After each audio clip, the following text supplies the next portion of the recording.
This week, I had a meeting over lunch. We were planning where to meet, and we chose a kosher restaurant.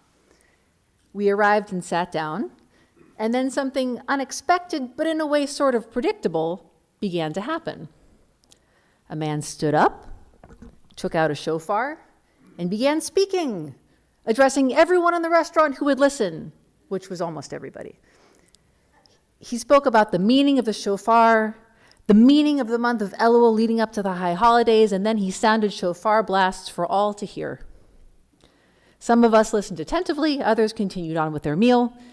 It was certainly an experience unique to a Jewish neighborhood and unique to this time of year. As I reflected on that moment, that meeting, and on a number of emails I received later in the week, I began to consider and ask myself the question, what actions might be considered typical for a rabbi to do? What might not be considered typical or expected for a rabbi to do?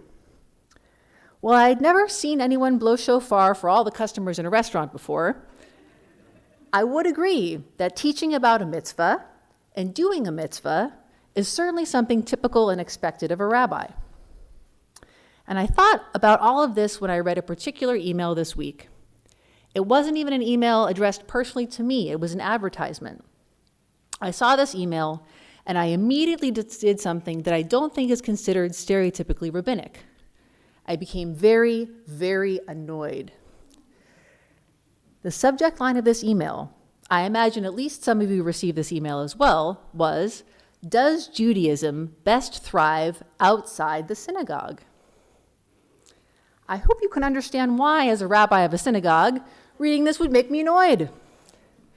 Not only am I deeply engaged in the work of Jewish thriving inside a synagogue, I spend almost all of my time in conversation and relationship with all of you, members of our community, who are also deeply engaged in the work of Jewish thriving inside a synagogue, and who want to share the gifts we have with our friends in the broader community. What are we, chopped liver? Not only all of this, but it's approaching the high holidays. I think all would agree that the high holidays are the most synagogue-tastic time of the Jewish year. So everyone's entitled to their opinion. There's their 2 or 3 opinions. We're Jewish after all. But even rabbis are entitled to our response, our feelings, our emotions, and I was annoyed. Because here's the thing. What my rabbinic work has shown me is that we actually do need synagogues. It's correct that we don't need synagogues in the same way that we did 50 years ago or 30 years ago or 20 years ago. A tremendous amount about the world has changed. I agree that synagogues do need to change along with it, and it is challenging for any religious institution to innovate at the rapid clip of secular life. But we do need synagogues. And as I see it, there are 3 central reasons why. We need synagogues for ritual, for life cycle events, and for community. First, let's talk about ritual. When I say ritual, what I mean is worship, prayer, davening. Those of us who daven a lot know that davening has its own rhythms, the day, the week, the year. Our Jewish rituals include, and are not limited to, Shabbat, Yom Kippur, Hanukkah, Passover. It's certainly true that there are Jewish rituals done in the home, for example, lighting Hanukkah candles, having a Passover Seder, but there are also a lot of important Jewish rituals that are done specifically in the synagogue and with a group. For example, reading from the Sefer Torah. A synagogue is a place where the ritual observances of Jewish life are done in community on an ongoing basis. Now, coincidentally, this makes it an ideal place for teaching. It seems like in every synagogue, there are a core group of people who are always there and who know how everything works. And every synagogue has open doors that welcome in new people who want to engage with Jewish ritual, but don't yet know how. So we have to acknowledge the concept and practice of ritual can be controversial. There are lots of people who don't know how to pray, don't like to pray, don't know Hebrew, don't know the melodies. Prayer and ritual can make people uncomfortable. But the aim of ritual is precisely to bring people comfort. Ritual is not only a Jewish need, ritual is a human need.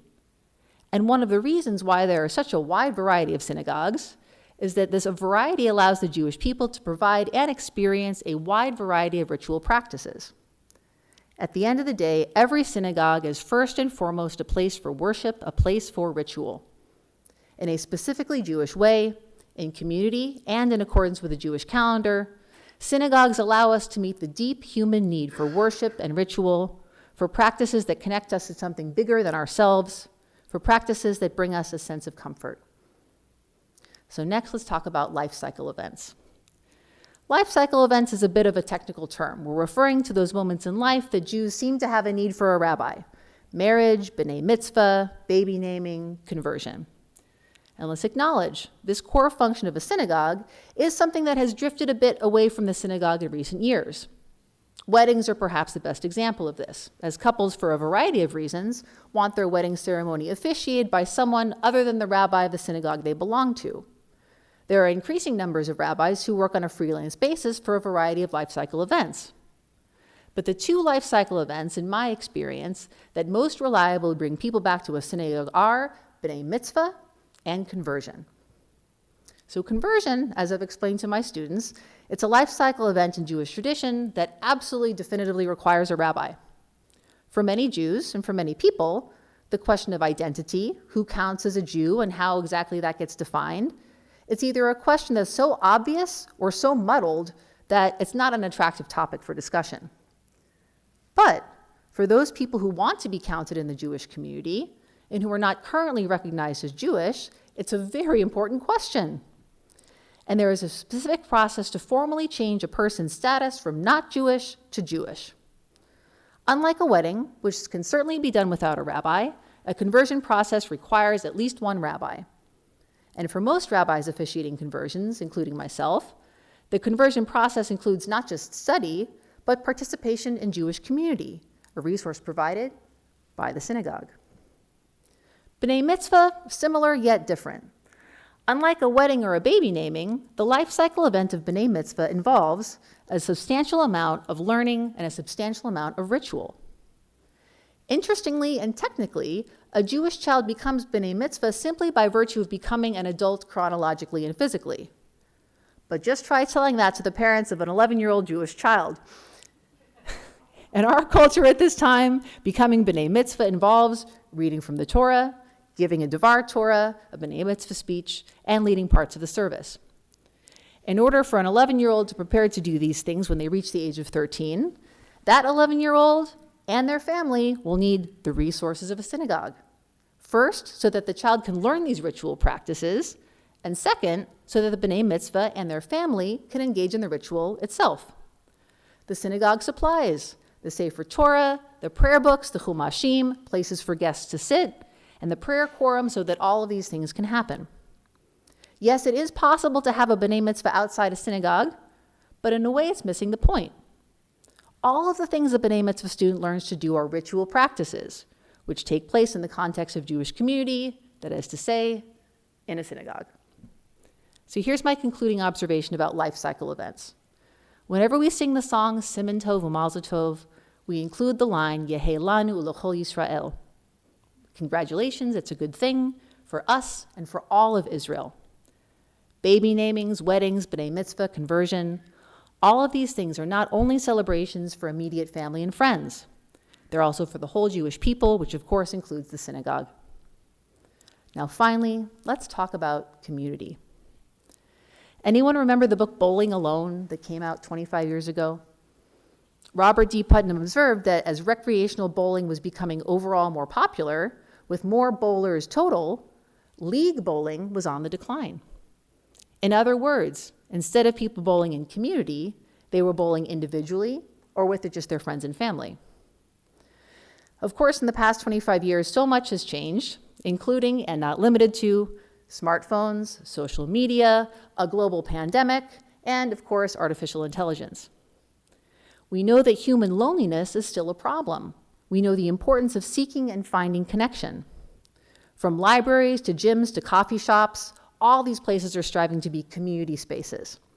Young people we know are friendship-centered, and among all of this, we have an article that maybe some of you have seen. It was published last year in The Economist, entitled, "America's Gen Z Has Got Religion." The article observes that America's decline in religious practice is leveling off, and it states the reason why is that Gen Z is the driver of this reversed trend. The article states, Nearly 3/4 of Gen Z reports feeling lonely. Having just emerged from a religious service, a 20-year-old attendee says that she takes comfort in the fact that while friends may come and go, people here don't get to reject you. And the article concludes, for some of this isolated generation, religious community offers solace. So here's how that personally resonates for me. I'm not Gen Z, and Baruch Hashem, I don't often feel lonely. But I absolutely relate to what this young person was saying about friendship. Recently, I was meeting for coffee with a longtime member of our community. We were going to sit down and talk about synagogue business. But first he asked me, how's your mom doing? I answered honestly, her Alzheimer's is progressing, things are getting harder. And he responded to me, I'm sorry to hear that, but please know I always have your mom in mind. And the reason why that meant so much to me in that moment is that I've just been starting to come to terms with how my mom's illness is impacting some of my friendships. The truth is, there are people my age who have 2 parents who are alive and healthy, but I'm not one of those people. And even in friendships where I know the other person cares about me, the reality of my life and my family can be just a little bit too much. It affects the friendship even when I'm not talking about it. It's not the intent to push me away, of course not. But my family situation becomes unintentionally a cause for distance and even rejection. But in this community, when we have a parent or a spouse or a sibling who's ill, not only do people here not get to reject us, on the contrary, they want to embrace us, because a synagogue community is a different kind of community. It recognizes the rhythms of life and the rhythms of time and all the ups and downs in between. It's a community that knows how to hold space for sadness and celebration at the exact same time, recognizing that nothing cancels anything else out. So let me conclude today with this. I'm all for the thriving of the Jewish community. Schools, summer camps, private homes, community centers, cultural centers, I'm all for it. But those spaces are not enough. Judaism needs synagogues to thrive. Synagogues provide space for ritual, life cycle events, and community that simply cannot be replicated in other settings. It's my commitment to continue to work to make sure this synagogue thrives, and in the new year ahead, I invite you to join me. Shabbat Shalom.